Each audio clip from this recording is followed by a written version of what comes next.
Welcome to Going In Blind. I'm your host, Zach Tidwell, and my guest this week, I'm pretty positive, has just a little bit wrong with him. In 2019, he won the 6633 Arctic Ultra in Canada in February, I might add. So my math comes out to the fact that, 380 miles plus those temperatures means it's a whole lot of hell in probably a rather short amount of time. But in 2023, he also placed second in the Laplandian Ultra in Sweden, which was another 300 plus mile race. And by the time this thing comes out, he will have headed to the deserts of Namibia for another ultra.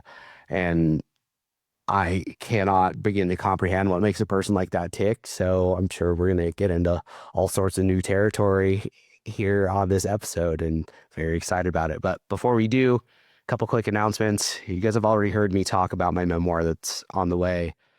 If you don't know why I'd be writing a memoir or need to know a little bit more about my background, just head over to my website at zachtidwell.com. You can read a little bit about all of that there, and also join the mailing list to get announcements about when it is going to be out on the World Wide Web for sale, and get some deals for pre-ordering and all that stuff. You can also, last little thing here, the best way to help me grow this show and ensure that I keep getting incredible guests like this to come on is to spread the word. And whether that's through word of mouth or by leaving a rating and review wherever you're listening, or now that these are available as video episodes, head on over to YouTube and see what we have going on there. But without any further ado, please welcome Mr. Paul Watkins. How are you? G'day, Zach. How are you, mate? Pretty good, man. Sorry, the whole thing new with the videos and not being able to making people listen to me while I'm doing their intros has been weird. So I'm still figuring it out, but because he's older. Good. It's not the first time someone said, this guy's done this stuff and I think he's broken. So it's not the first time someone's introduced me that way. Gone, there's something wrong with this guy. Let's find out. Yeah. Oh, when I was just doing audio, I was very intentional, I guess, as I kind of found my groove to try and cut out the small talk in the beginning of, hey, how are you? Thanks for coming on. But this kind of impedes my ability to remove that because I can't edit the video for the very beginning, but we'll be all right. So it's real and natural. I think that's okay. A little bit of banter at the start. It lets people know that we're just human beings. I think it's good. I think it's all right. It's a good time. That's fair. People get to hear your sweet accent, so that's always good. But I don't have an accent. What do you mean? Yeah. Dude, I don't even know where to begin with all this because I want to pick your brain on some of the entrepreneurial ventures that you've had too, but I feel like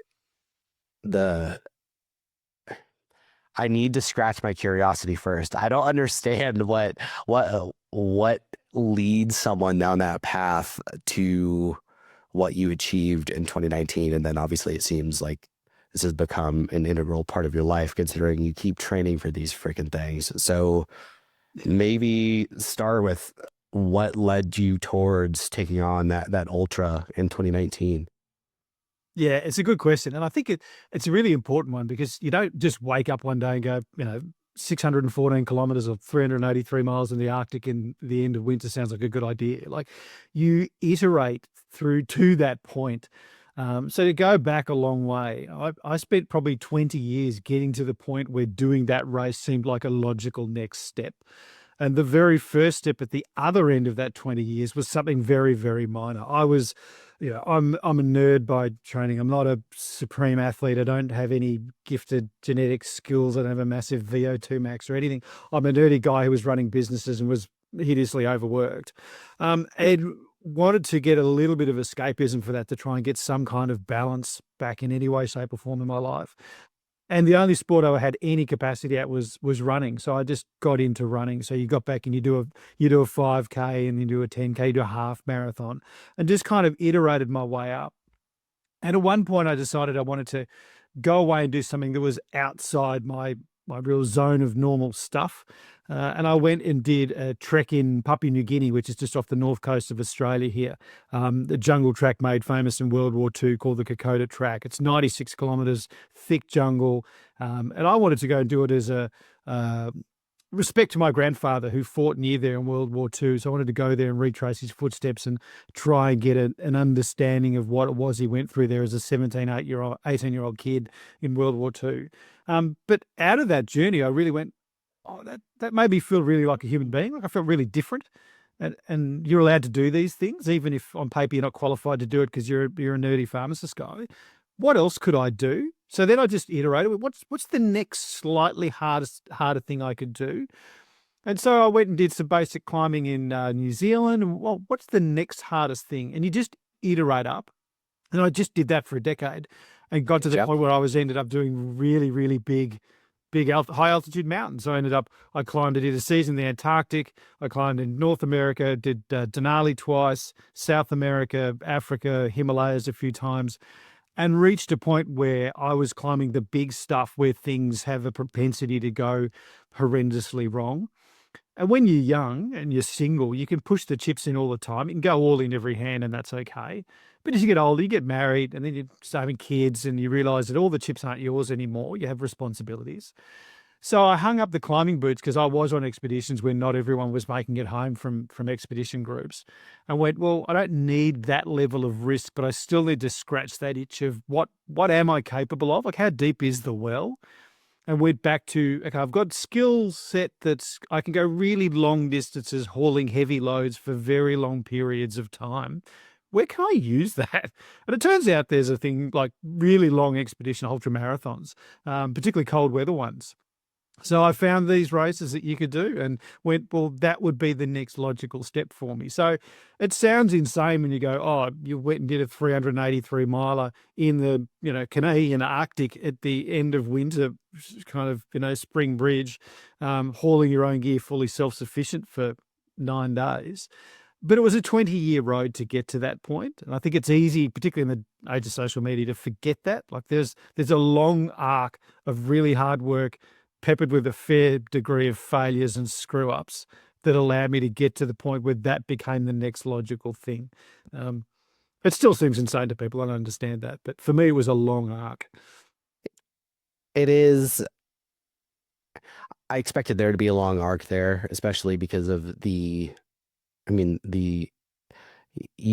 already said, like, I'm not a standout athlete, but you mentally, you do have to be just an anomaly to be able to do that. But that's also not something that you're born with, like that drive and that discipline and whatever that freaking extra probably 6 gears that you have in your brain is something that we now know. Like research has shown that is something that we forge over time through doing progressively harder things and continuously subjecting ourselves to hard things. So I was kind of curious because I've had some adventurers and athletes on here, but nothing to this extent, and specifically in the endurance realm. One of my buddies, actually, he's been on the show before. His name is Lonnie Bedwell. He's completely blind, and he is getting ready to finish the Adventurers Grand Slam. He just climbed the 2 tallest peaks actually in Australia, and then that's his. He's got the South Pole. He's got 7 peaks, and now he's there. And I know, obviously, for him that was a long time getting there. But like this is just, even that is very. It's a different. It's still a very different lane than you going and doing this kind of crazy shit. And it's just, I think it's important for people to hear that it is a long road. Like you said, people do seem to forget that. And I think we even see that with simpler things in life, whether it be,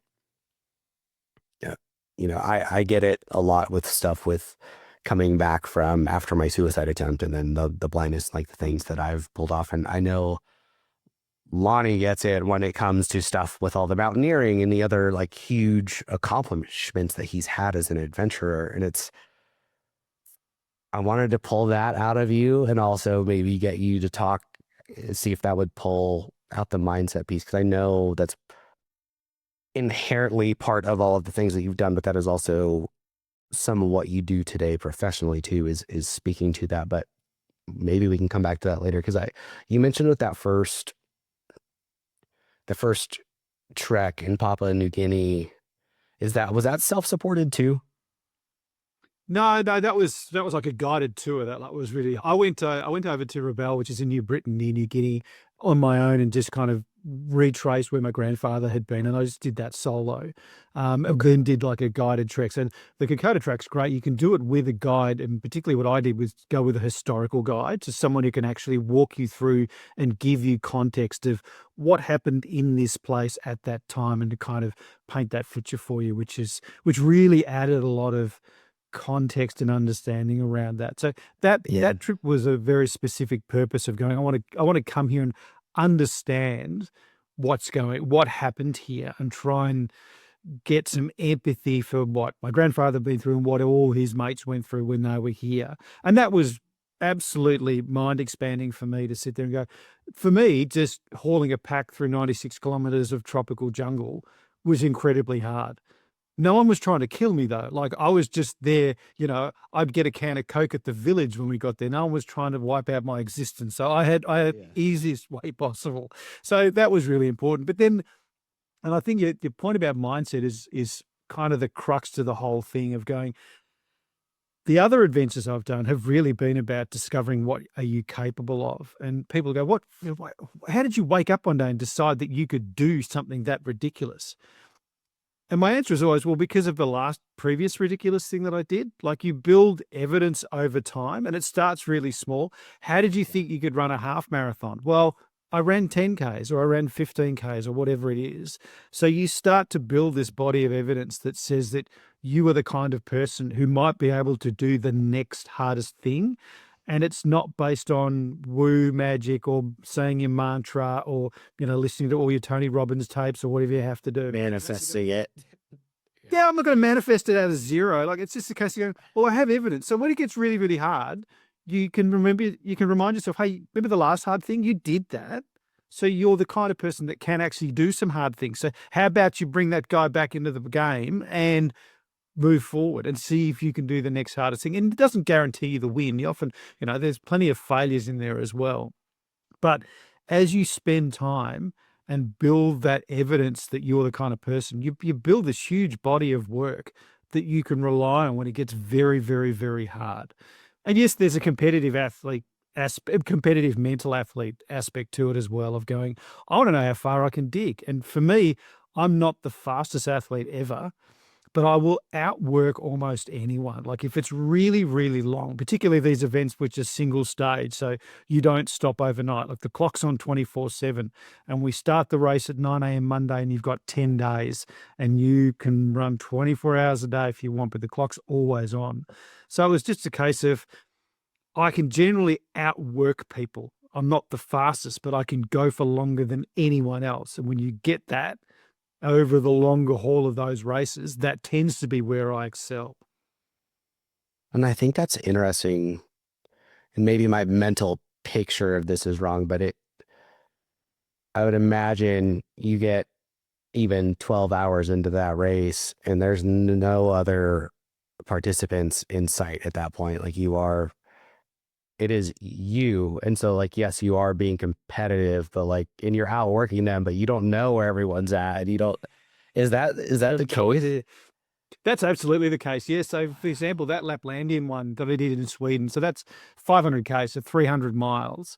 I would have spent, 260 of those miles completely alone.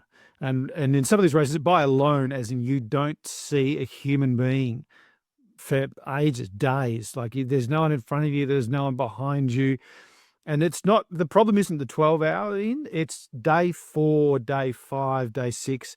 You're hallucinating, you're frozen, you're way undercaloried, you're still dragging the sled. So we're self-sufficient. So we've got about a 25-kilo sled that has enough food to last you for the 10 days, all your survival gear, bivy bag to sleep in, your little stove and your thermoses of water or what have you.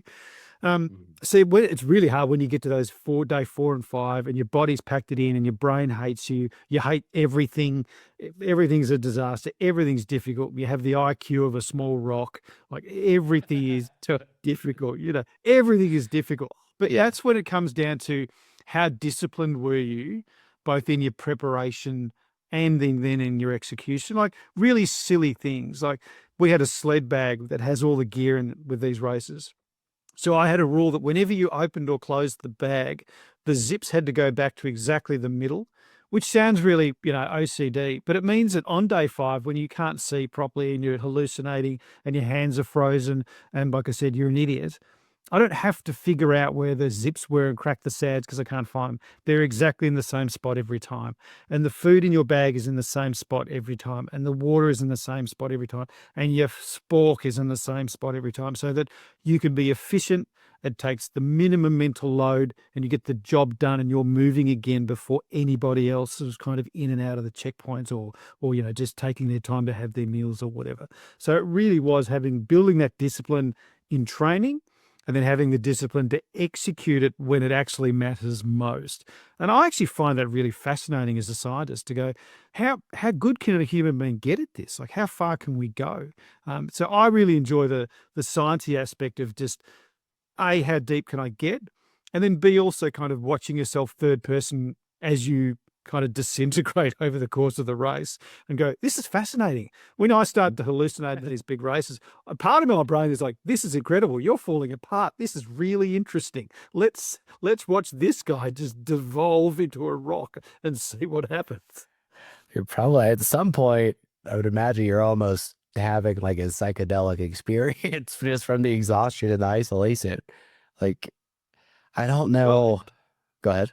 Uh, Well, put that in context. So in that Sweden race, one of the issues with sleep, I have a sleep strategy for these events. So when it's a race at that long, so I know I'm going to be racing for over a week nonstop. My sleep strategy is generally a short nap, like 20 minutes in the bivy bag mid-morning, 20 minutes, half an hour mid-afternoon, and about 40 minutes at night. And that's it. That's what you get every day, 7 days a week until the job's done. And I'm very disciplined, as in when you're going to have a sleep, you've got 90 seconds to stop, get the bivy bag out, sort yourself out and be in. And when the alarm goes off, you've got 90 seconds up, dressed, gear on, sled moving, we're gone. Because if it's not 90 seconds, it's 4 hours because you're staying in the bag. Yeah. Now, the problem with the Sweden race is that you couldn't sleep wherever you wanted. Like in the Canadian Arctic, if you wanted to sleep, you just kind of pulled over to the side of the trail and got your bivy bag out. But in Lapland, we were on a very old snowmobile trail, and the race director said, look, it's the chances of someone on a snowmobile coming through at 2 a.m. is almost zero, but it's not zero, so that you can't sleep on the trail. If you want to sleep, you must get well off and find a place that's safe to sleep. And it's super deep snow. So sometimes even if you wanted to sleep, you couldn't. So I had to push way, way, way past what I expected to need to do in terms of sleep deprivation. So to get to the point of the story, about 3 or 4 days in, I came to the realization that there was a woman following me. Like I was convinced, 100%, would bet my life on it, that there was a woman following me. I couldn't see it. I Amazing. didn't know who she was, but I knew she was there to help me. Like I was comforted by the fact that she was there. And to the point where if I did sleep, I would wake up and my first thought would be, oh my God, is she okay? You didn't check that she is okay. Or if I made a freeze-dried meal to eat, I would get halfway through it and then go, you didn't offer any food. You're so rude. Check if she needs food. And then you realize that she's not there. So I got home and I told my wife this. I'm like, you're not going to believe it. I reckon there was a lady following me, like, some weird Swedish forest sprite woman. I don't know. Anyway, she found an article and gave it to me months later and said, oh, this is what happened. And it's called the third man effect. And apparently Arctic explorers used to get this. And what happens is when your brain figures out that you've pushed way past the limits of safety, like we're in deep, deep trouble here, it will manifest a third person. It will create a fake person to give you comfort and to keep you going. So my brain said, hey, there's a lady here who's here to help you. So you're going to be okay, but you must keep going. You can't stop. But we're going to be okay because there's someone here and they're here to help you and you're not alone and it's going to be okay. So when your brain figures out that you're right on the edge of what, your body's going to be able to do before you fall over and carcass, it will manifest as third person. So that was when I knew that I had absolutely pushed the extreme limit of what you can do in terms of not sleeping, but still moving, like still maintaining a forward pace. So I was still walking flat stick 22, 23 hours a day, 7 days a week, which made like crush my step count. Absolutely crush. I was hitting over 100,000 steps a day, no problems at all. Absolutely crushing it. So, I got Fitbit was bonuses out of it. sending you all sorts of Fitbit notifications like you're killing it. Yeah, my Garmin's melting, going, what are you doing, man? Stop. So yeah, but part of me's fascinated by it. I'm sure it's not healthy. I'm sure I've Swiss cheesed my brain to some degree in doing that. But I find it fascinating as a scientist to go, you think the well is so deep in terms of what you're capable of. And my fear would be that you spend your whole life thinking your well's only 6 foot deep and it's actually 30 foot deep. Like you've got so much capacity that most people never even have the chance to tap into. I love these events because it allows me to go to the well, go all the way to the bottom of the well and then dig and dig and dig and see how far can I actually go before I hit a wall that I simply cannot get through. And it turns out, like, even if you're a normal person, you can go a long, long way. So that's kind of my take on that. It's, but even in your extent, that seems like it is literally pushing your body to the point, like your mind is so strong that you are pushing your body to the point where it is probably dying by the last days of that race. Like, I don't know how it wouldn't be. Even you said the sled's about 25 kilos, right? Yep. Like that's lighter than I would have expected. Maybe not from the food standpoint, but just the amount of water that you must be pushing for like something like that. Like, Yeah, I'd carry about 5 liters of water. And that would either get me from there were checkpoints, and the checkpoints, they guaranteed two things. They'd said we'd get you hot water, providing the winter fuel mix hadn't frozen. So if they're frozen, it's tough luck, you don't get anything. And they said, we'll get you out of the wind. But by get you out of the wind, that might mean like some of them were a community hall if you went through like a little First Nation hamlet or something like that. But it might also be Steve's here with his car, or Zach's got his trailer here and you can get in his trailer for 10 minutes, or that's it. Like that's all we can offer you. And you had part of the mandatory gear was a small stove. So if you needed more water, you just stopped, melt snow, and bingo, you've got water. So I would keep about 5 liters of fluid water on me at any one time. And 25 kilos, like that was me getting the sled as light as I could. So that's like, I will wear one pair of jocks for the entire week. Like we will have the minimum of everything without getting silly from a safety standpoint or mandatory gear standpoint. But I would make sure that everything was as light as possible. Put into context in terms of the toll on your body. So I was trying to eat around 6,000 calories a day. So I was eating pretty much constantly, and I wasn't far off hitting that, but I still dropped 10 kilos or 22 pounds from start to finish in a week, even eating 6,000 calories a day. So probably just that's not health advice, people. Don't do that. It's not a great weight loss plan. Asterisks, do not do this. But yeah, in terms of just you're just a calorie incinerator because you've got to keep warm. It's minus 38 or minus 40, so that's the same in Fahrenheit as it is in centigrade. The graphs cross. And minus 40 is the same for both. You just chew through calories just to stay warm and alive, let alone drag a sled and keep up a pace and make decisions and do all that kind of stuff. yeah. And at that point, I mean, are your bottom layers just wool, and like, are you even able to stop and change your socks because of how cold it is? No, well, I only brought 2 pairs of socks because that's weight. So you just have minimum socks. So I Nice. I did pretty well. So I would have a thin pair of socks and a thick pair of socks. I did it in like Hoka Gore-Tex runners. Like you didn't have to have any special boots. Like they were warm enough for me. I tolerate the cold relatively really well. Maybe through experience, I'm very good at understanding how I respond to the cold.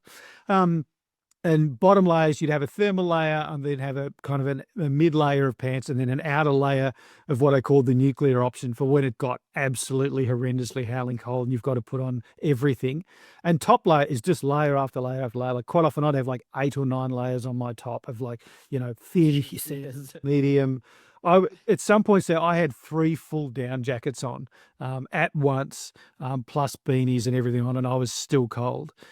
Just because if it's minus 40 and it's absolutely howling, you can wear everything. It doesn't matter. At some points, there was a point in one of those races where I went, okay, if it gets any worse, I will literally tip everything out of my sled bag and get into the sled bag because that's relatively windproof, and just zip it up, put a flag up, hit my safety Garmin InReach emergency button and go, find me here, look for the flag sticking up and wish, no, please come and get me. So there are times when you're like, and then, but then even when that happened, even when I'm like, wow, this has got as bad as it's going to get, part of my brain went, at least you're getting value for money. Like you're getting a full ticket ride here. You're getting the full experience. So there was Yeah. still a part of my brain that went, this is kind of cool. Like you're going to have a really cool story for this. Like, at least you didn't turn up and it was sunny. You wanted it. Here it is. I've bet like who knows how minuscule of it is in the equation, but I bet that ability to view things like that is at least a tiny part of the equation of you being able to push yourself like that. That I seems, think it's a huge part of the equation. yeah, I think it's a massive part of the equation. The ability to gets to the point where you can actually laugh about it. It's so bad it's actually laughable. Like you look at some of the stuff you're dealing with and go, this is hilarious. Like it's so bad it's actually funny. And I think that quite often you get that. I mean, I'm sure you would have seen this as well. You get that dark humor, that kind of really dark humor camaraderie that people get in difficult times. And it actually is a survival mechanism and like a defense mechanism to allow you to deal with the insanity of whatever you're attempting to do or attempting to get through. So I actually think that's really, really important. Yeah, you're right to point it out, but I don't think it's minuscule. I think it's huge. yeah. That's the dark humor thing is definitely. I mean, that's you see that a lot in the military. That is Yeah, yeah. regardless of how miserable this is, like somebody's going to find a way to laugh about it at some point, and I do. But again, that's you're not doing it alone.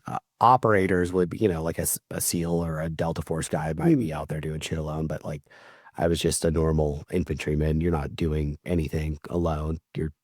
If you're alone and unafraid, that's bad news that you've gotten to the point where you're alone. Like you're not supposed to be at that point. You're not meant to be alone. That's it. Yeah, you're supposed to. The idea is you've at least got a battle buddy with you at some point. Not if you're down to one. That's doesn't mean good things for anybody. But it's interesting.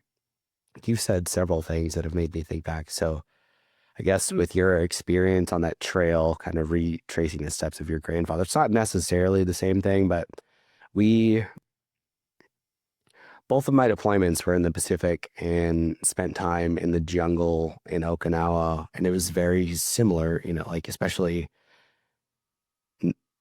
Marines shed a lot of blood on those islands. And like being in the jungle in there, that is the jungle is the most miserable place I've ever been in my life. Yep. Despise it. And I was just like in awe of the idea that they were men hard enough in the 1940s with leather boots, no real technology to any of the gear or the clothing that they're wearing or anything like that in this wet peanut butter hills of, the underbrush of, I mean, that's what it is. That's what the under the canopy in the jungle is it's peanut butter rocks and hills everywhere. And it's just, even then, like, that was very, I would say, like a formative like realization for me almost in thinking back to that and trying to like also realizing like, man, I'm a pussy. Those guys, those were hard. Those were hard dudes.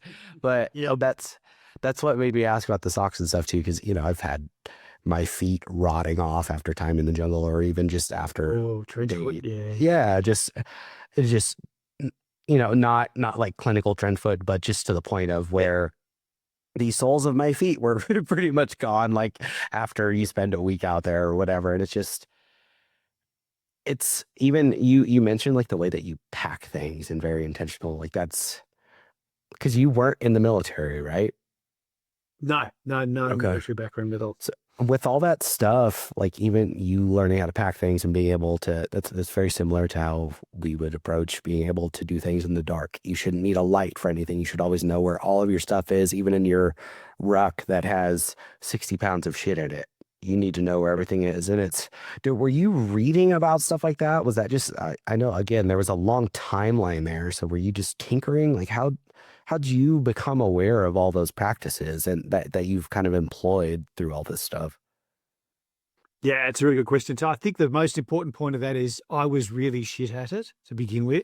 And I Good. just learned by looking at guys who were really, really good at it and going, wow, I'm absolutely shit at this. Why is he so good at it? And then just learning and learning and learning. And just so, like, all the tricks and all the tips and everything that I use for every event, I have invented none of it. I have borrowed, begged, stolen all of it from other people. So, like just little tips and tricks along the way. Like, I've with a lot of these events, you often get quite a lot of military types on there. So you see how these guys operate, you see how they pack, you see how they execute, you see how they handle themselves and those kind of things. And even like some of the big mountaineering expeditions. I always remember once I was on an expedition, and the lead guide who just had a huge back catalogue of massive mountains and stuff. I'm like, how are you so calm? Like, how do you do this? Like, I'm panicking about, my overheating, my underheating, if I had enough food or I had enough hydration, my pack feels weird, blah, blah, blah. And he said, I'm only worried about one thing. He said, when I put my boot down, I'm trying to not dislodge a pebble. I'm trying to place my foot, not dislodge anything, and then place the next foot. And he said, I'm trying to have about a second rest between every step. He said, that's all I think about. And that's it. And really, this guy was like, at that point, he was one of the hardest people I knew. I'm like, you're very zen about it. You're not trying to be a hero. You're not trying to beat the mountain. You're not trying to win anything. You're just being very calm and intentional about how you move. And he looked like he's expending no energy, and I looked like I'd run a marathon every 3 steps. I'm like, right, okay, that's how you do it. Right, you need to think differently. So you take all those little pieces from people who are really, really good at it, and you start building your own toolkit of, I need to pack better. I need to know where my things are. When your brain starts to betray you and think crazy things, because it will, because it's a brain and you're human, how do I get that under control? How do I breathe? What do I think about? Where do I go to for these things? So you build the toolkit over time. So it's taken me, like I said, 20 years of doing this kind of stuff to get to the point where I can pack and prep one of these things quite quickly, and I know how to execute quite quickly. But I mean, as you see with operators, like you drill it and you drill it and you drill it until it doesn't matter. So that for me, when the alarm goes off and you're in the bivy bag in the Arctic, it's 90 seconds and you're up and you're done and you go. Or if you hit a problem that you haven't hit before, you don't panic. You're okay. What do we need to solve here? What's the small thing that I need to solve? I need to fix this. Okay, we'll solve that. What's the next problem? Okay, solve that. And you just find a way to do it. So a good example of that, which terrifies people, at the end of that Sweden race, on the last night, I was so sleep deprived that I was losing my understanding, like my vision was kind of going. So I wasn't going blind, but I couldn't figure out, I wasn't going blind, but I couldn't figure out what was up or down or left or right. So I would be walking and all of a sudden it would feel like the trail was in the sky and the sky was on the ground. And like, it was almost as if my brain just said, look, if you don't stop, we'll just turn you off. We'll just switch you off and then you'll have to stop. So obviously I couldn't move because I had no understanding of where to put my foot. So I went, okay, I need to solve this. It's on the last night. So I'm in second place. I know I can't catch the guy coming first. I know the guy coming third is hammering along behind me. I can't stop. What do I do? So I figured out going, okay, well, if I grab my phone, I put a 7-minute timer on my phone. I just guessed that would be enough. And you shove it behind your neck inside your down jacket because it's really uncomfortable there. I'd unclip my harness. And I knew if I took 3 steps back, I'd hit my sled. Lie down on your sled, start the 7-minute timer, and you just go to sleep because you're so tired, you're asleep in a second. And my alarm would go off 7 minutes later, and you'd get up and you get cleared enough that you could see, like your visual senses would work. I'm like, okay, the ground's there, the sky's there, that's left, that's right, cool. And I could get going again. And I'd last for about 90 minutes before everything would shut down again and I couldn't see properly. So, okay, stop, 7-minute timer, hit the sled, get up. And I just did that for 12 hours straight. Just do that until the sun comes up. The sun comes up and your brain goes, oh, it's daytime. All right, you can function a little bit. That's okay. So again, you learn how to go, you don't panic. You just go, oh, we've hit a problem because we're going to hit 1,000 of these. That's okay. Here's today's problem. How do I solve this? What tools do I have in the toolkit? And you just dig through and you find what tools you've got, and then you find a way to solve the problem, and then you move forward until you get to the next problem. And then you have to solve that. And if you keep solving the problems, eventually you get to the finish line. And for me, it's like an equation to solve. What are the problems? How do I solve them? How do I get to the end? And that for me is, I find the joy in the process of doing that, of solving the problems as we go. Yeah, but it almost sounds like, is this accurate that you're almost breaking it down to the simplest level at every point that you can in that process? Like, Yeah, absolutely. yeah, What's the smallest and easiest thing I can do now that moves the needle in the direction I needed to go, and do that, and then do that. It's a quote I tell people all the time. Just what's the smallest and easiest thing you can do now that moves the needle in the direction you need it to go? Do that, and then do that again, and then do it again, and do it again, and eventually you go, holy shit, we've moved a long way. for 7 diffies. Yeah, just do it constantly. But sometimes it really is that simple. Like a race like that, when you look at it in totality, is an incredibly complex undertaking. But when you break it down very simply, and I spend a lot of time on spreadsheets and stuff because I'm a nerd at the start of a race, it's like, okay, well, what do you need to do? Well, I need to eat. Well, how many calories do you need? Well, how fast are you going to go? So you figure out, I can hold that pace. I'll burn this many calories. I need to eat this many calories. Okay, how can you eat that? What's not going to freeze or be impossible to eat, or you can't stomach it? And so you break it all the way down until you go, okay, I now know I need 3 of them, 4 of those, and 6 of those. I need to cut them up, put them in a bag. That's 1,000 calories. I need to eat 1 of those every couple of hours. I need that, do this, and then, okay, that's my calories taken care of. That's that problem solved. And you just work your way through, prepare for as much as you can, solve all those problems that you know about, and then be prepared to solve the unknown problems when they turn up. Like, one night in the 6633, I was traveling with another Aussie. We'd caught up and we were just traveling along, and the wheels on his sled, the axle snapped because it's so cold. The metal, the aluminium quite often on poles would just simply shatter. And you're like, okay, so it's like 2 o'clock in the morning, it's -40. And we've got his sled upside down on the Dempster Highway, which is the Ice Road Truckers Highway. And there's the 2 of us with a head torch and a Leatherman going, all right, we've got 3 zip ties, a piece of wire we found, and a bit of tape, and we need to fix this. So let's figure that out. And you figure it out because there's no one there. No one's coming to help you. I mean, you can quit, but you don't want to quit. So you're like, okay, we have to solve this. So let's solve it. And you just find a way. Because the alternative is that you're out and it's over, and we didn't want to accept that outcome. So you solve the problem. Would you have helped him if he wasn't another Aussie? Yeah, I would have. Did he finish the race? At that point, he'd already saved my ass. Actually, to put context in that story, we'd got into. I'd done that the 6633. I've done it twice. Well, I should say 1.5 times. And the first time I did it, I failed. I DNF'd about halfway. But the first time I did it, I got to the first checkpoint, which is 113 kilometers in. So what's that? Probably about 75, 80 miles in. And I was done. I was going to quit. I was horrified. I'd had the living daylights beaten out of me. This is so hard. No one could ever do this. This is ridiculous. And Tim, that other Aussie, said to me, he said, oh, when are you going out? Like, how long are you going to be in the checkpoint for? I'm like, I'm done. I'm not leaving here. Like, that's it. He's like, well, hang on, mate. Haven't you figured this out? Like, it's not a race. It's just a survival event. The goal is to see how far you can get. So he's like, I've got a thermos of this, you got a thermos of that. Why don't we go together? And we'll just keep an eye on each other. Now, he thought nothing of that. He just thought, oh, I'm just reaching out to a mate going, hey, you okay? And the mate, being me, said no. And he said, well, hang on, let me help you out. We'll go together and we'll keep going. And if he hadn't asked me that, I would have quit. 100% I would have quit at that checkpoint. But he asked me that and he got me out of that.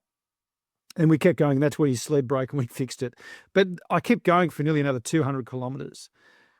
Wow. And that experience was enough for me to go home, even though I failed, to go home and go, I think there's a way through this. I learnt enough in the failure to understand what a successful event would look like.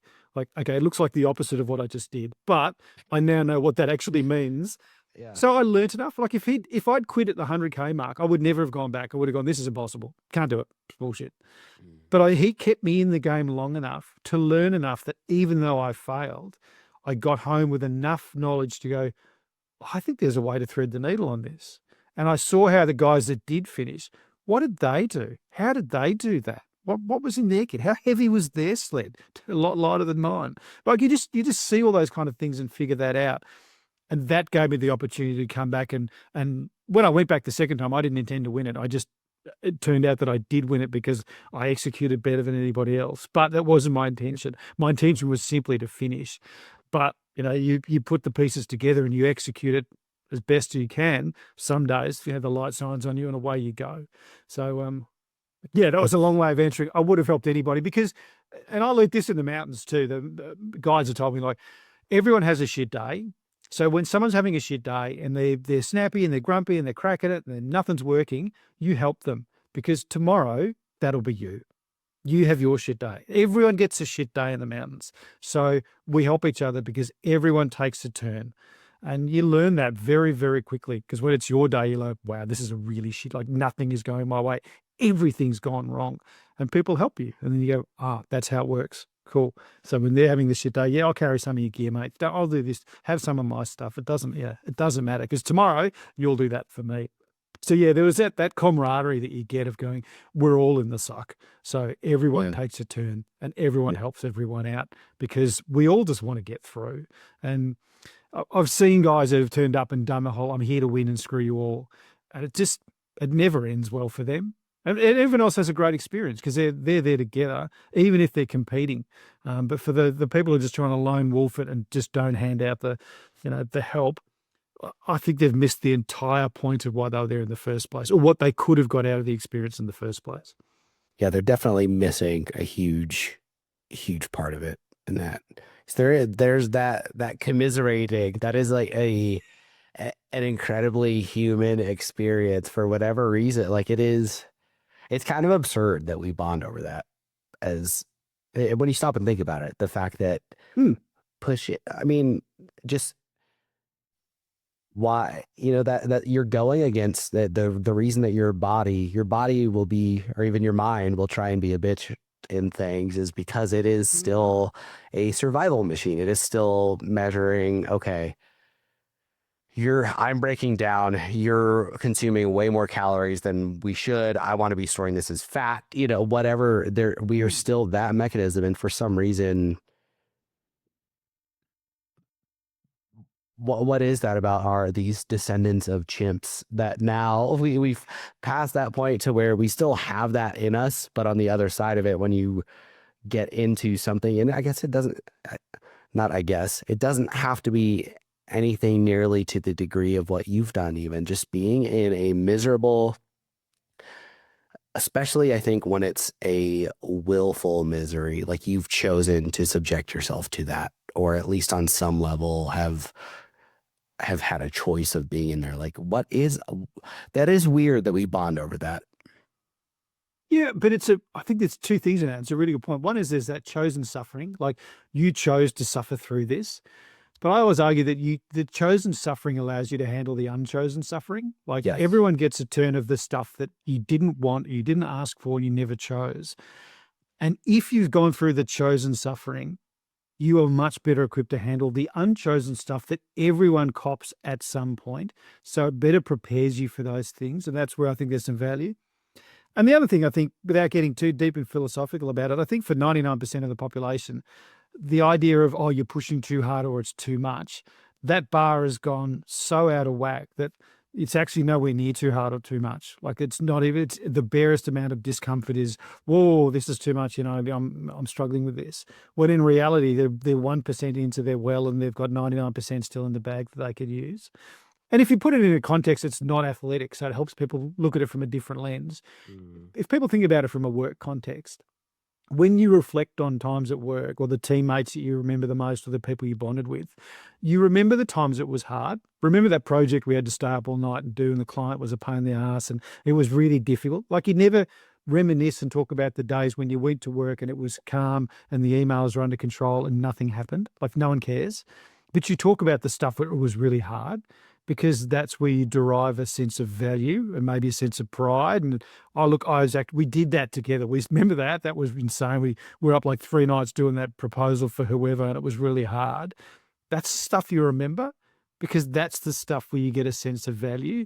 So I think if you're not pushing the envelope of whatever that envelope looks like for you, if you're not doing that regularly, you're robbing yourself of a whole stack of human experience and a whole stack of stories and a whole stack of respect for yourself to go, we did that. remember that? We actually did that. And then, yeah, you're the kind of person that can do that. I wonder what else you could do. So I think that Yeah. that bonding mechanism in some ways might be a signal to you that you are capable of doing hard things and they are important to you because they are important to you as an organism and to develop yourself and to have capacity, particularly when the unchosen stuff turns up and you go, okay, this is hard, but I've done hard things before. So I can dip into the toolkit and try and find a way through. So yeah, I think it's a really important point as to why we bond over, shitty, horrible things, because it's important. Yeah, and I wonder.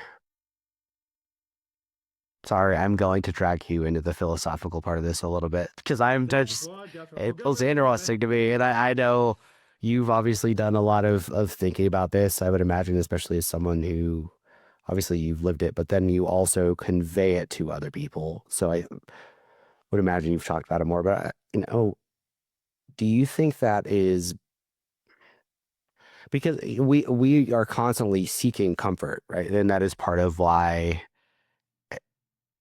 the people's bar for difficult things gets lower and lower. We have these technologies and whatever other different things in society that do lessen the load, the burden that we have to take on in general, right? And I know Mm, generalities are dangerous, but I'm speaking generally just for the sake of this.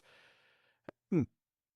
We're always seeking comfort, and even like I already touched on, our brains are wired to do that still, that more, that those survival mechanisms that we have. I think that's where some of that comes from, and some of that is definitely getting hijacked by things, like whether not necessarily in avoiding hard things, but the way that processed food is engineered to play on our dopamine receptors and make it so that we get addicted to that, or social media is doing the same thing, or whatever. These different We get different doses of these mechanisms that push buttons for us on our brain, feel good buttons, but we always seek that. I wonder if, or I'll rephrase that, do you think that maybe some of that bonding over the miserable stuff is because it's novel in comparison to our daily lives? Yeah, I think it's both novel and it's really important. So it's become novel because it never used to be. Like Mm. I heard Jimmy Carr talk about this a while ago. He said, like, if you had a hot shower this morning, like you're ahead of like 99.9% of all the people who ever lived in the history of the universe. Like 100 years ago, people didn't have a hot shower. Like, you couldn't just walk in and just turn it on, boom, you got a hot shower. So he said, people don't understand the sheer level of luxury that you live in now compared to the entire arc of human history. So the bar of, I didn't get a hot shower this morning. This is terrible. Like the bar, like you said, is the people's bar has been moved so much in terms of what comfort is, so that any hardship has become novel. And I think from a long-term perspective, like people were wired not to be comfortable. If people were wired to just be comfortable, we'd never have left Africa. Like no one would have gone, what's over that hill? And just wandered off and ended up populating the entire planet. Like the point of the exercise is that we wanted to find stuff. We're novel seeking people. So we would go, there's a cohort of humans who went, what's over that hill? I want to know what's beyond that. Is there more? Let's go get in a boat and go that way and see what we find. So for a lot of humanity, progress has come from people who didn't want to be comfortable. So that in some ways, I wonder if there's a component from an evolutionary point of view of your brain going, if we stay comfortable, we die here. Like we're not going to get anywhere. If we want to find the next step, we need to do uncomfortable things because it unlocks stuff that you're going to need for the next bit. So I think part of it is novelty and part of it is I wouldn't be surprised if down the track we find a gene or something in there that says, hey, the level of the level of lack of comfort that you're prepared to tolerate is directly related to how much progress you'll make as a human. Because if you're just full comfort all the time, always, your map that you can operate in will be incredibly small. So you've really limited yourself. If you're like me going, I'll operate anywhere. I really don't care. It doesn't matter. Like I'll put me in anything, we'll deal with it. The map of where I can operate is limitless. Like any event, any challenge, whatever, it's now in the wheelhouse of possibility. So for me, that means that the capacity for me as a human being to grow and do stuff is huge. But if you're just all comfort all the time, your map is tiny, and I think you're missing out on just the whole shed load of human experience and progress.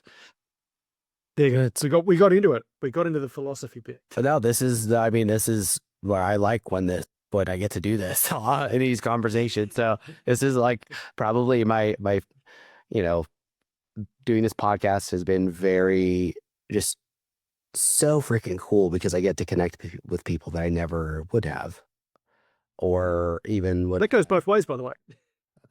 Okay. Yeah. So like it's it's been that, and then also it is this kind of stuff that comes out of these conversations. I knew some of your accomplishments. I knew some of your professional background. That's it. I like taking these and seeing where they go. This is why I don't send questions over for anyone. I don't write questions down for myself. I have an idea of different things that I want to talk to someone about. And when we get into this and how people really think and how their experiences have shaped the way that they think and where they get these unique perspectives, like even with you, it seems like I talk about this all the time in the context of mental health and resiliency from that perspective. Mm. Shouldn't have used the word perspective there in that context, because the word that I was about to say is what I always say is perspective is everything and it is a choice. But like for you, you've so many of the things that you've said on different levels do boil down to the way that you frame your thinking around things, whether that be mid-event or even I think in the things that you've learned about yourself in doing all of these things and pushing yourself to that point. It's interesting, like you mentioned with like we are wired to push ourselves into these uncomfortable places, but I'm also, that touches on like physiologically, we are also structured to do that. That is why the humans are adaptable both mentally and physically to different places and different environments. I'm not a biologist, so I'm speaking way out of turn here, but I think probably better than any other species on this freaking planet. Like I don't know what else can adapt in the way that we can. And that is, I think it speaks to what you're saying, that there is something to that. I wonder, it's like, okay, is that a byproduct of selection over time, genetic selection over time? But I also wonder with what you mentioned about, and I totally agree with what you said on, or in regards to on the human level, if you are not pushing yourself, you are stifling your development. Those are not the words that you used. Those are how I kind of took them in the. So sorry if I'm misquoting you. You can correct me. No, you're right. Like it's like a missed opportunity. Like you've got an opportunity to discover some stuff about yourself that you cannot discover any other way. So you're right. You whether you're stifling it on purpose or by accident, either way, you've left the door closed that you could open and find out what's in that room. And you don't have to do ridiculous stuff. Like it's contextual. Like you don't have to do 500 miles and 400 miles in the Arctic. Like for some people, it might be, I want to do park run, a 5K run with my kids, or I want to learn to swim in the ocean, or I'm going to be one of these cold plunge people, or I'm going to, write a book, or whatever discomfort it is for you that you're going to do, that is the opportunity for growth. Growth never comes through comfort. Just the system doesn't work that way. Nature doesn't work that way. Like everything is, we test it till it breaks. And if it didn't break, it works and we keep it. And then we test it again until it breaks. And if it doesn't break, we keep it. And that's how the whole thing works.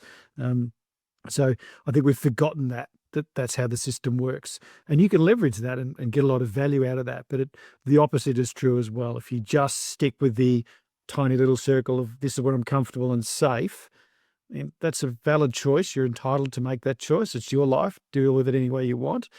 But you can't then complain that you didn't get a chance to do all the other stuff or find out those other things that other people are doing. Well, that's their choice. They want that discomfort. They've made that choice to do that and reap whatever they've sown in that event. I do. I wonder if, following along that thread, if it, humans trending towards not, you know, those missed opportunity or missing those opportunities, if that will Mm. stifle our progress as a species as well. Like it's, I've thought about this a lot obviously AI is the, in the zeitgeist right now, but I'm a software developer as well. So like it comes up in there a lot. It comes up in Mm. sometimes in these conversations. And that is also another area where I'm very intentional. I do use AI, these different LLMs for things, but I'm very deliberate when and how I use them so that I'm not offloading cognitive loads onto them. I'm using it for, okay, I need to perform this purely administrative task.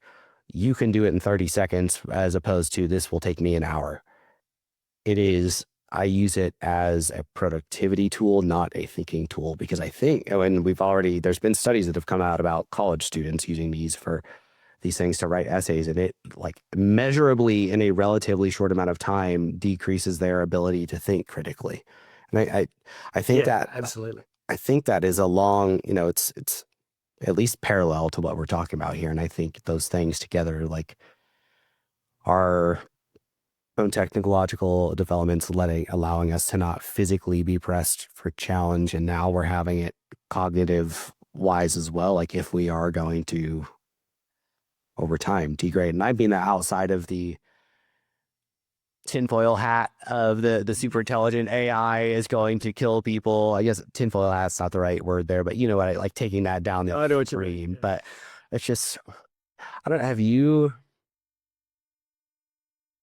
actually probably shouldn't drag you down that rabbit hole more because I just want to be able to talk to you more about your Well, stuff. no, there's a good parallel. Like I'm sitting here listening, like there's a really good parallel in that because, like, you take the college student thing where the AI has taken the value of the process out. Like when you write an assignment at high school, right? No one's ever going to reread that. No one's keeping it. Like you write that essay for your history teacher or whatever, they'll read it, put a mark on it, and then put it in the bin. But no one's ever reading that.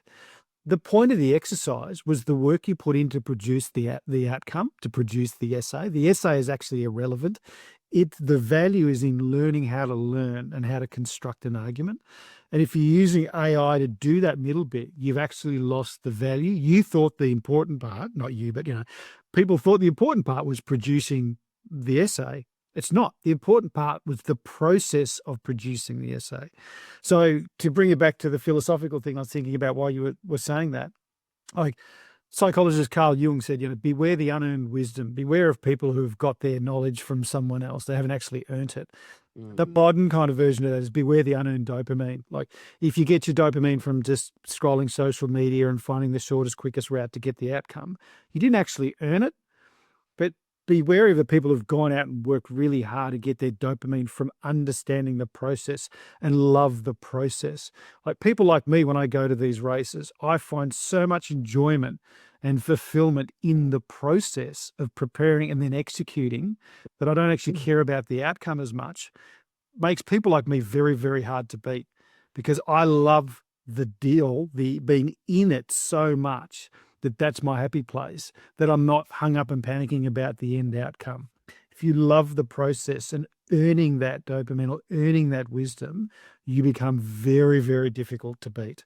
Versus the alternative going, if you always look for the quick version and you've skipped the work part, you never actually learn. You misattributed where the value is. You thought it was in the winning or the essay or the final report. All the value is actually in the work. And when you realize that, work becomes amazing to you because it unlocks. That's where all the unlocks are. That's where all the value is. So all of a sudden you begin to love the work. And when you love the work, you are basically unstoppable. And I think it's important if people, what you are saying isn't you have to love, well, I guess, no, that doesn't extrapolate to that. I was going to say, like, you don't always have to love what you're doing necessarily, but you could find things about it to love. Yeah, you can understand like Yeah. being at school. No one loves being at school that much, but you're learning to learn, and the value is in the learning. You may not enjoy the process that much, but the skill, if you can learn to love that process, you will extract a lot more out of it than a lot of other people will. So it doesn't always mean it's fun or enjoyable. Like you still, the work is difficult, and the harder the work, often the greater the value. Not always, but generally. So if you can learn to love that and see the value where it actually is, you don't kind of get lost and in the weeds looking for the shortcuts. I always say to people, doing the work is the shortcut. That is the shortcut. While people are looking for the quick way around, I just do it. Just do the thing. And then you're Yeah. done and you've moved on while someone's still trying to figure out the quickest way to do it. You've just done it and you've moved on. And you get more value out of that and just figuring your way through it. I I was curious about this when you were talking earlier, and then also just in that your last point and kind of as you qualified what you were saying, do you still get enjoyment out of less complex? Like if you were to go do a normal marathon, which I don't even know if you've ever done a normal marathon, but is that too, from a logistic standpoint, is that too simple of for you to get enjoyment out of it at this point? No, no, I love those events. I love them all. Like and they're all hard. Like Yeah. you do a 50-kilometer race, or you like if you do a 50 miler or a 100 miler, like they're all hard, they're all complex, and there will always be a moment in the event where you hate everything and you want to quit.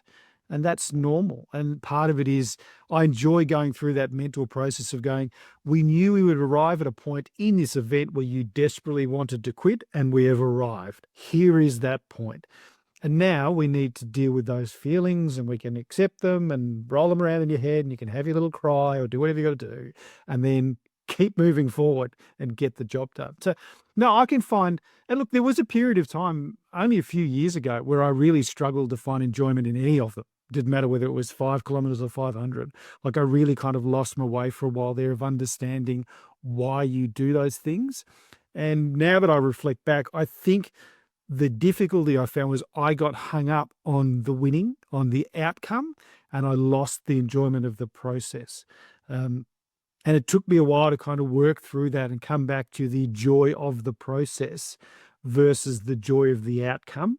And once you get back to that place, and for me, what I did was actually I just downgraded a bunch of races. Like I'd signed up for a couple of 100 milers and I downgraded them to half the distance, just did the 50K or the 50 miler. I went, your goal is to go out and enjoy this experience. Who cares? Dead last, doesn't matter. Your job, just go out and enjoy it and be appreciative of the fact that you are in a state physically and mentally where you get to do these things. So I went back to first principles and found the joy in the event again and the joy in the preparation again. And then got myself back to a place where you can go and execute at a higher level again. But, even for people like me, it's easy for people to look from the outside in and go, well, he obviously, he's at that level where it's all about, winning and being at the top end and got the capacity. Like, well, no, I still really struggle sometimes. And most days I'm not excited about training. And most events I find a point where I hate it and I question my existence and what's wrong with me and why do I keep signing up for these damn things? But that's part of the human experience of doing it. If it was easy and it was all sunshine and rainbows and skittles the whole way, I wouldn't do it because you wouldn't be getting out of it what you went to find in the first place. I went there to find out about myself, to find out who I am. And to do that, it needs to be hard enough to put you all the way down the bottom of the well. So if you want to find out those things, this is the price of admission. Pay it or don't. I think that perspective that when people take that route or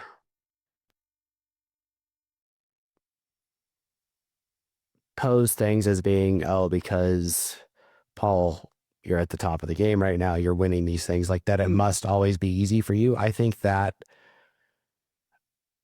is an unconscious thing that people do to diminish the accomplishments of someone else. And I don't know if that is because of it being threatening or it making it so that then you don't feel that twinge of, well, how come you don't push yourself to get to that point? Or, it makes it so that it seems like, oh, it's that thing that we do of other people where you're like, oh, no, he is a different he's a different thing than me, and maybe always has been, or because like we are not the same thing. Whereas like people can push themselves. I obviously not many people can push themselves to the point that you have, because that's why there's not many people that have achieved something like you have.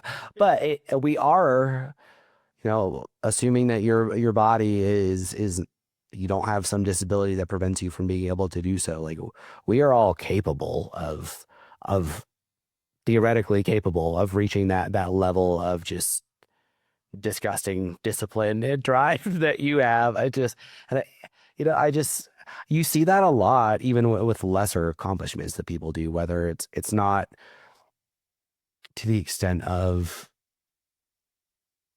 propping you, or that a person who's achieved something great as being a different thing. We see it in smaller levels of accomplishments. Well, it's, he achieved X, but look at the, Y and Z things that he had. He before he got this job that before he became a CEO, well, he knew someone that gave him the team lead job before that, or whatever it was, this high level management position. And people, I don't know why we're shitty and we do that. Like we're trying to like pick things apart. But I think It's a comfort thing, I think. Yeah. I think it's a comfort thing. It makes me feel better about me if there's something that you have that I don't, which justifies why I can't do or won't do what you've done. Yes. I talk about this speaking circuit. Like I talked about, when you see me, like I'm short. I've got really thick glasses. Like I always joke that I'm a below average height, work from home dad from a country town with really bad eyesight. I'm like, I'm not an astronaut. I'm not an Olympian. I'm not an elite anything. Like if you put me in a lab and ran all the tests, my VO2 max would be average. Like I'm just normal. I'm just average. And it allows people to then kind of disrobes them of the argument of going, well, he did that because he's an Olympian and he's got long legs or he's got a genetic gift. Like, no, I don't have any of that stuff. I'm actually pathologically, stunningly normal, which then allows us to have a conversation of going, well, why, if I'm normal and you're normal, then we don't have the argument of going, well, he's an Olympian and I'm not, so I don't have to worry about it. No, I'm normal, just like you. So what could you do as a similarly normal person? And we start to unpack the tools, because all of the things we've talked about today in terms of like the discipline and the mental skills and how you pack and how you execute and all those things, all of those are learned. All of those can be learned and they can be taught. They're skills. They're not gifts. And that's why, like, if I do a 50-mile or 100-mile race here in Australia at home, I'm middle of the pack guy every day, because I'm not an elite runner in any way, shape, or form. The events that I've done really well in are because I will outwork people. It's because I'll out execute. It's because I've got a plan and the discipline and how I approach it and the pre-work I've put in and all of the little 1%ers along the way. It's not because I turned up and I've got legs that are 6 foot long and I can just outstride you and, I'm genetically better than you. So I think it's a really good point. And it's one of the things I try to disavow people of early. I am not elite. All the things I do are completely teachable. They're skills, and skills can be taught. And that's that thing between motivation and discipline. Motivation is a feeling, it's an emotion. It'll come, it'll go, it'll lie to you. Whereas discipline is a skill. You can teach it, you can build it, you can have it in the toolkit, you can rely on it. And that's why I think those kind of discussions around that are really, really important. But you're right, we do it because it makes us feel comfortable. You've got something I don't, which is why I didn't do what you did. I could do it if I had what you did. And then I go, well, you actually have what I have. So let's see what you can do.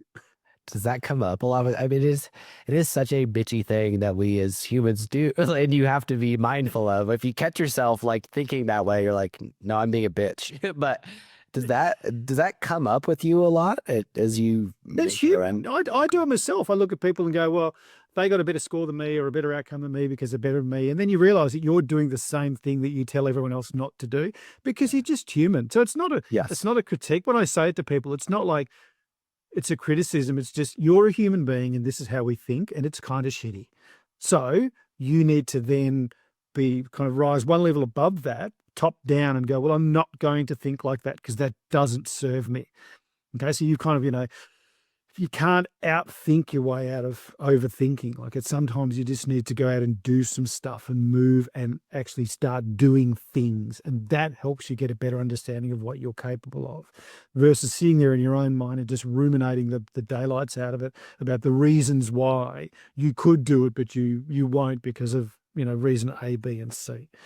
So no, I think it's people are wired that way, and I'm no different to them. And I do it just as much as anyone else does. I've just over time learnt to see it and then remind myself that it's a bullshit story that I'm telling myself and to throw it away and come at it from a different angle. Yeah, and it's a totally natural way for us to think, but people do need to be Yeah, mindful of it. absolutely. And Yeah. that's um I'm trying to decide where I want to go with this because there's so many things I want to ask you, but it's, I told you probably take an hour and a half of your time. So I feel like, Throw some questions at me, man. It's all good. yeah, I guess with now you going, it's Namibia that you're going to, right? Yes. Yep. Is that, is this your first desert ultra? And if so, was that specifically to do something different and push yourself in a different way? Yeah. Yes. And yes. So when I step back, so one of the things is obviously I'm married, I got kids. So when I'm training for these events and go and do these events, I get to get all the cool photos and post stuff on Instagram, yada, yada. But there's a bunch of people that don't, but they're making sacrifices. So my wife's got to juggle full-time work and two kids, and my family's helping out and her family's helping out. So there's all these people making sacrifices behind the scenes, and you have to respect that.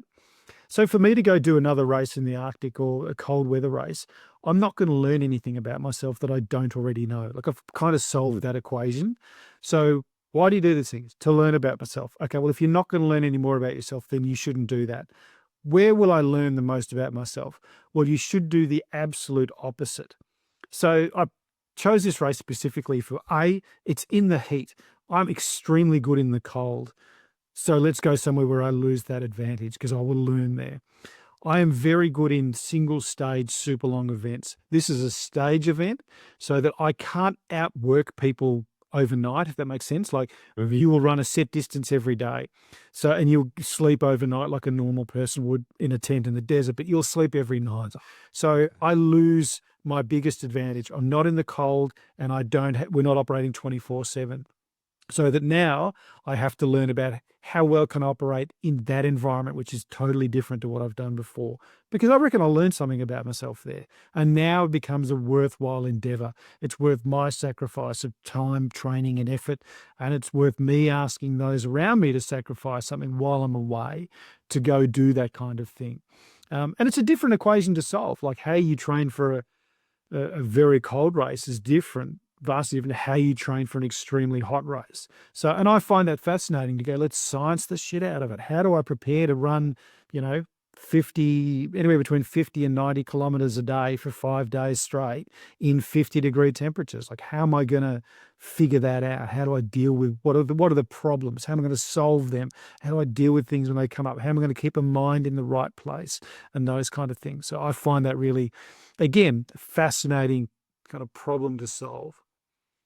And that was one of the things I wanted to ask you about was how the hell you do prep for that stuff. But I was worried that might be a 20-minute answer that I've like, it'd be because, No, I'll give you a really short example of something I did this morning before I got on this podcast. So I did, asterisks again, not health advice. Don't do this. So I've got a sauna at home.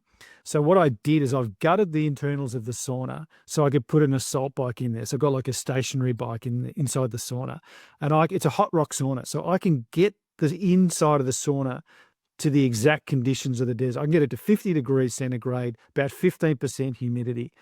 And so I then get in there and just pedal on my bike in that environment going, okay, it serves three purposes. One, physiologically, like I'm building heat shock proteins, your blood plasma changes, you're doing a lot of internal biomechanical stuff that's changing so you can kind of prep for the heat. Two, psychologically, it sucks. It's horrible. But I'm like, when you're in the desert, you can't just kick the door to the sauna open and cool down. Like if it's 50 and you're overheating or your heart rate's jacked, whatever, you have to deal with that. So psychologically, I'm spending time in there going, okay, we got to keep your heart rate under 150. So you got to breathe, calm your brain, pause, take a rest, chill, drink. Like, what are the tips and tricks we're going to build so that when I'm out there in the desert and things are inevitably going to go wrong, your brain doesn't freak out, or it does freak out, but you go, yeah, we've done this. We've freaked out before. Can we remember what we do? We breathe, and this is how we breathe, and we rest a little bit, and we do this and we do that. And then also from a mathematical point of view, I do a weigh in and weigh out. So, okay, well, I know that if I pedal for an hour at 50 degrees in the sauna, I drop about 1.5 kilos. So that's all fluid. So I know how much sodium I lose per liter because I did a sweat test. So now I know how much salt I need. So then I can plan my nutrition for the race to go, okay, you need to be getting this much sodium in every hour. So you can kind of start pre-solving some problems, because you're going to lose a ton of salt, which means you're going to cramp and screw your electrolytes, and that can be quite dangerous. So how do I solve that problem in advance? Know how much you lose. How much can I replace? How am I going to replace it? Make sure you've got that in the right spot on your pack so you can easily access it and do it. So you're doing all those things. So you just, again, what are the problems? How am I going to solve them? Train to solve them. Have the toolkit ready, and the toolkit has to be physical and mental and all that kind of stuff. So that's an example of how I'm kind of approaching this. You are a freaking mad scientist. Just I told you I'm a nerd, man. I got the thick glasses on, man. This is how we do the things. my mind naturally went to, I've been in the outback before. It's hot as shit there. Duh, he'll just run out there. But it's do you know, I'm curious, did you get that idea from Laird Hamilton? Have you heard of him before?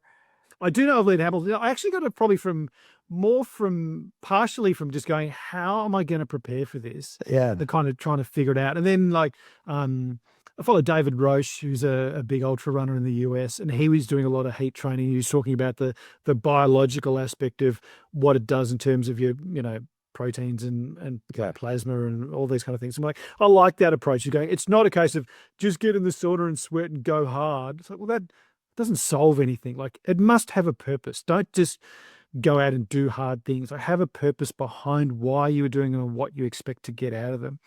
So that when I'm in that sauna doing that, there really is a clear purpose. And there's also a guideline for going, okay, if your heart rate's way too high, this isn't helping you. It's actually probably wiping you out. You're not going to be able to train tomorrow, and this is probably dumb. Versus, here's the band we want to operate in. And this is why we want to operate in that band, and how we're going to measure these things so that it has value. It's not just mindless suffering for the point of trying to be a hero. So yeah, there's a lot of science around it, and seeing people who have done some of this stuff well before me. And like, I wasn't joking, like, asterisk, don't do this at home. Like, I've spent a long time studying and learning about these things, and I'm very intentional about how I do it and why I do it.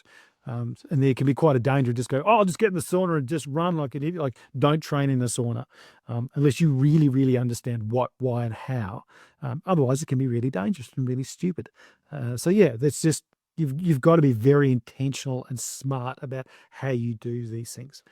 I should point out, this is pre-race. I might get to the end of the race and go, hey, the bike and the sauna thing did not work. I might come up with that. Don't do that. It's a total waste of time. Well, it sounds good that when you're like, I know how much salt is in my sweat. I know how much I sweat there. It makes, so at least it sounds good. Yeah. The theory is good. Sure, it can't. Yeah. I'm just hoping that I get out there on day one and it's absolutely cooking, and I'm going, gee, I'm glad I did all that sauna work, versus that was so pointless. This is all right. Well, I'm going to learn, but that's the point. I'm going to learn. We're going to find out. I will know more, no matter the outcome. I will come home more knowledgeable than when I went there. Yeah. And if this is something you don't want to answer, obviously tell me to fuck off. But I was wondering when, I've gotten the insight, my friend Lonnie, who I mentioned earlier, I think some of the costs that I've known go into these mountaineering trips are, some of it's, obviously just doing, like Everest is an ungodly expensive trip, but he's done all these trips. I don't know how much of these costs are also because he is totally blind, and so he has to have support with him as well. Yeah. But it is incredibly cost prohibitive. So I guess it came up first when you were talking about the mountaineering stuff, and I wondered with these races too, like, getting all of your gear over to Namibia for this and whatever other preparations all that takes. Like this has to be incredibly expensive. Were you funding all of this just through your businesses? Yeah, I just funded through like, I want to live my life. So Yeah. I've always said like, the goal in my mind, the goal isn't to work your ass off until you're 65, retire and hope that you've got enough money and your knees still work and you can go do the things you want to do. Like it's too late. You miss six Yeah. decades. So my theory is you should be writing chapters of your life all the time. So I wanted to go out and live. So I have worked very hard to be very successful in business. I still work very hard now. And I use a portion of that to go out and do the things I want to do while I'm still fortunate enough to do them. Like my body works. Like, yes, I'm not elite, but my legs work, my arms work, my brain works, everything works. So how dare I not go out and use that to do as much as I can? Because there are plenty of people who would give anything to be in that position to be able to do that. In terms of the cost, yeah, again, it's that long arc thing. Like you build the equipment over time. So once you've got enough gear to do a certain number of mountains, you've got enough gear to do all the mountains. You've built that backlog. And then when you go to do the Arctic Ultras and stuff, I had 75% of the gear because I'd had it from mountaineering. So yeah, to kind of build the experience and the equipment. Mountaineering can be very expensive depending on where you're going. Like getting to the Antarctic is really bloody expensive. But then some of the stuff in the Himalayas is not. And in terms of these events, they're not as expensive as you'd think. And when you look at it, like from a race director point of view, most of these people do it because they love it. They're not trying to make millions out of running the race. And you take it like the 6633 as an example. What do they provide? Well, you turn up, there's no accommodation because you're sleeping in a bivy bag. You bring all your own food, all your own equipment. You are your own transport. So there's actually the race directors are going to go, we need to have permits to do everything. We need a medical crew on standby that kind of going from first to last and keeping an eye on people and some logistics around it. And that's it because you brought your own food, your own mobile hotel, and you're kind of self-sufficient. So most of these events, the entry fee is normally in the range of $3 to $5 somewhere there, give or take. Okay. And you've got to get your ass to wherever you got to get to, depending on where that is. And that's it. And if you've got none of the equipment, then yeah, can add up quite quickly. But if you've already got like I've got a shed just chock-a-block full of equipment. But it's taken me 25 years to put that together. So yeah, I can go in and go, like even this race in Namibia, like I need freeze-dried meals to eat. I went into the shed and went, well, I've got a whole box of those left over from the last race. So we'll just grab what flavors we want. We've already got them. So you end up having a lot of this stuff by iteration over time. So yeah, there are costs involved. But if you're prepared to look at it over the long arc, you kind of amortize it over quite a period of time. And what are you saving it for? Like your ticket could be up tomorrow. So Yeah. don't be silly. But by the same token, your job's to live and to do the things and write your story. So sometimes you should take a portion of the hard-earned stuff and go do the thing you want to do sooner rather than later because you're not guaranteed a later. No, I love that. And it's just, because I know you've had a couple different businesses too. And I think that makes it more badass that like, all right, obviously you're kicking ass with the races and all that stuff, but you've also, as an entrepreneur, reached a point like where you're able to do all this. So it's another layer of the impressiveness. And it's so cool to me. But I hadn't thought about the accumulation of all that stuff. It's just, all of it is freaking fascinating. I guess last thing I want to drag you into here, because I'm just curious. I've always, as an entrepreneur, I've thought that owning a gym or a CrossFit box at some point that's a freaking cool business to have. Like with you, I know, so you ran a CrossFit box. Did that stop because of COVID? Was that because you couldn't do in-person stuff or what? This is the funny story. So I never intended to own a CrossFit gym at all. I'm a nerd. Nerds don't own gyms. That's not how it works. So I'd reached a point in my mountaineering career where I'd signed up I was going to do an Everest expedition. Like I'd done everything else and that was all that was left. I've never climbed Everest, by the way, spoiler alert. And I was training at a local gym. And the trainer that I had there, the PT, she was like, look, for what you want to do, I really think traditional gym training isn't for you. If you looked at kind of functional fitness, if you look at CrossFit, like, no, never heard of it, don't know what it is. So I looked into it. There was a CrossFit gym in town where I live. So I went and joined it. Like, this is awesome. And then because I'm a serial entrepreneur and can't help myself. I said to the guy that owned it, hey, look, you're really good at marketing. I'm really good at kind of, processing that. Have you thought about having a partner? He's like, no, but yeah, okay. So I bought half the gym just because I can't help myself. And then a little while later, he went, oh, I'm going to move back to my hometown because my wife wants to move back there, yada, yada. Can you buy me out? Like, yeah, sure. Okay, I'll buy you out. And then I realized that I own a full CrossFit gym now. And then I'm like, okay, well, I own the gym, but I'm an entrepreneur, which means I don't like spending money, but I've got to keep fitting this thing out because it was growing. I don't want to pay full retail for gym equipment. How do the big guys do it? Well, they import their own gym equipment direct. Okay, well, could I do that? So I don't know. Well, how do you find out? Well, you just try. So I made a few phone calls, and like 2 weeks later, I was in Shanghai with an agent going out to where I was in Shanghai. Yeah, can you guys build stuff? Can we make some? Can you design a GHD for me and barbells and bumper plates? And then so I got a shipping container in of equipment. But then word gets out. I had a couple of mates ring me, go, hey, I heard you're getting shipping. You're bringing in equipment like at non-retail, like cost. Can we get some? Yeah, sure.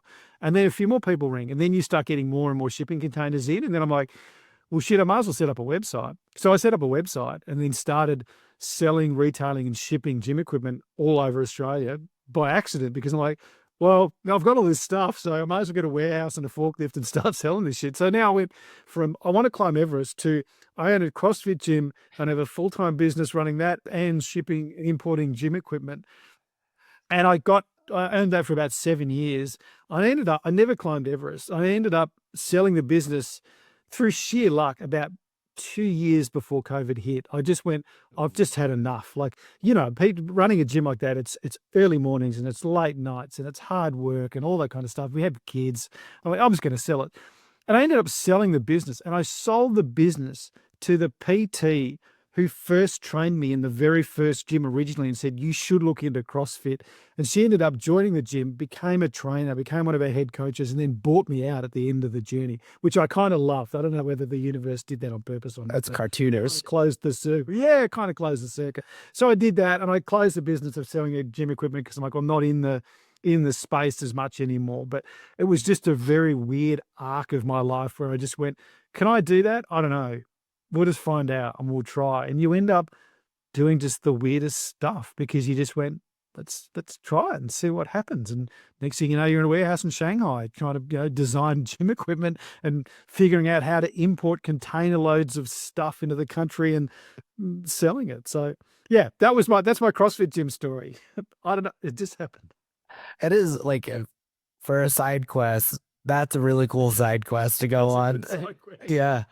So, and you'll still be able to do Everest should you so choose. So, gosh, I have no desire to climb Everest, by the way. no. None whatsoever. I just think the value is not there for me. There's so many people there who shouldn't be there. As a purist, I have a really silly view that I'm kind of the Mesner view that if you're going to climb a mountain, you should climb it without oxygen, and you should climb it as it is. And I know that I am not physically capable of climbing Everest without oxygen. Like there's 0.001% of the population that can do that. So I don't want to do it. I'm just like, for me, I'd be doing it. I'd be climbing a version of it. Now, I'm not dissing people who have done it with oxygen, like you do your journey your way. But for me, I would feel that I climbed a version of it, not it as it stands. So I'm like, you know what? I've never used oxygen on any of my climbs. I've always carried my own gear. It's a case of I just want to do it old school way. And that means that there's a ceiling of what I'm capable of, and I'm quite happy to accept that. That's a very reasonable way to look at that. I'm sure you're probably not alone in that. And, in the realm of other mountaineers, I'm sure there's got to be, it makes sense when you lay it out like that. There's schools of thought around it. And like I found once you got high enough up into the kind of the mountaineering expedition kind of world and you were climbing with people who climbed a lot, most people didn't give a shit about Everest. Like the people who do this a lot are like, no one cares. There's so much other cool stuff that's really hard and technical and relatively untouched that there is the value of the experience in, that the commercialized stuff has kind of lost some value in it. Yeah. And that's not to denigrate anyone who wants to do that stuff. Like I've done a lot of the commercial stuff, and that's absolutely valid. If that's what you want, that's fine. But for my metrics, this is what I want. And that's the kind of the lane that I like to play in. And that helps me sleep at night and look myself in the mirror and go, yeah, That's I got as far as I could go with the metrics that I want to abide by. That's beautiful, man. I feel like there's a lot of golden nuggets in this conversation for people to dig out, but is there anything that like you typically try and plant a seed with people with, or that you typically use to try and plant a seed in people, or that we haven't discussed that you would like to before we wrap this thing up?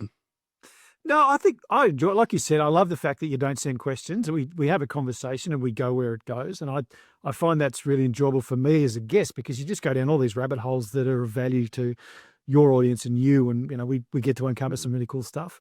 It's the only thing I talk to people a lot is about having a map and a story. Like, you want to get the biggest map possible as to what is available to you to experience in your life. And the way you do that is you need to constantly get to the edge of your map and get off it. So you need to constantly do things that allow you to expand that map as to what possibilities are available to you. And then you use that map to write your story. And it's your story. So you're the director, producer, you're the star, you're the main character, you're everything. So rather than let it happen to you, take charge and write your story. Like, go out and do things. They won't always win. They won't always be successful. They won't always be funny. They won't always be fun, but they're still part of your story.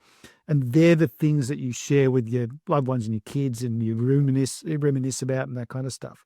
So get the biggest map you can, get off the edge of it as often as you can, and proactively write your story every single day. Do that, and I think that's how you have a life worth living. There you go. That's it. You've definitely done that. Do you have plans to literally write that story down? I've written one book. I wrote Lost and Found, which was the story of the 6633, my two attempts at that. So the failure and then the win. And I'm writing a second book at the moment, very slowly, that is about how to do hard things. So it's kind of a blend of Eastern philosophy and how do we do hard things, and the fact that there's often quite a blend between the two in terms of how do you approach these things mentally and physically and spiritually, if that's your thing, or philosophically, if that's your thing. So I'm currently wrestling with that and trying to get it on paper. It's winning currently. I'm not, but we'll get. You'll have to let me know when it's out. So I'll send you a copy, Matt. I want to hear It's finished. I want to hear how Namibia goes too. So you'll have to send me an email when you're all wrapped up with that. But thank you so much for coming on. If people want to hear you speak, where can they contact you at? Yeah, pretty simple. Just paulwatkins.com.au. That's my website. And then it'll direct you. You'll find me on LinkedIn. You'll find me on Instagram. Like, that'll direct you to all the socials and that kind of stuff. You can find me on Substack under Paul Watkins as well, if you want to read some of the stuff I write. But yeah, either one of those will point you in all the right directions. Awesome, man. Well, stay in touch. You got my contact info. So thanks again for coming on. Thanks for having me on. I really appreciate you. Give me the time and the platform and the space, and I love the conversation, man. It was awesome. Awesome. Thanks everyone at home for listening to another episode of Going In Blind. Just, this conversation was full of so many nuggets of food for thought that you need to take some time and think about and then share this thing around, because I think people need to hear these conversations. This was a standout one. Remember to leave a rating and review wherever you're listening. And if you want to start watching these things, check us out on YouTube. I'll see you next time.